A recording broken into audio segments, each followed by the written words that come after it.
வணக்கம் நண்பர்களே, அஸ்ட்ரோ ராஜாராம் திருச்சி. சிம்ம லக்கணம், பாக்கியஸ்தானத்தில் புதன், குரு சனி. தன லாபாதிபதியான புதன் 5-8 கூடிய குருவுடன் சனியுடன் சேர்ந்து புதனும் குரு சனியை நெருங்கி இருக்கும்போது சனி திசை ஒரு மத்தியமான பலனை கொடுக்கும். வீடு கொடுத்த செவ்வாயும் ஆட்சி கொடுத்தும் பெற்றும்போது, ஆனால் புதனும் குருவும் நெருங்கி ஒரு 12 டிகிரி தள்ளி இருக்கும்போது கண்டிப்பாக புதன் திசையும் குரு திசையும் நல்ல பலனை தரும். ஆனால் சனி திசை கடுமையான கெடுப்பலனை தரும்.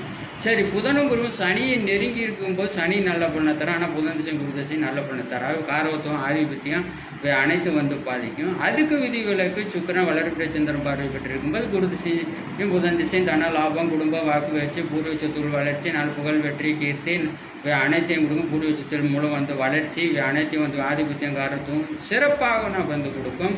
எனவே விதியை விட விதிவிலக்கை நாம் புரிஞ்சு கொள்ள வேண்டும். 2024 பிரதமர், 2026 சட்டசபை தேர்தல் முதல்வர் யூடியூப்ல Tamil channel astro Rajan video வரும். 2022 கணிச்சிட்டு ஒரு ரிசல்ட், இன்னொரு ரிசல்ட்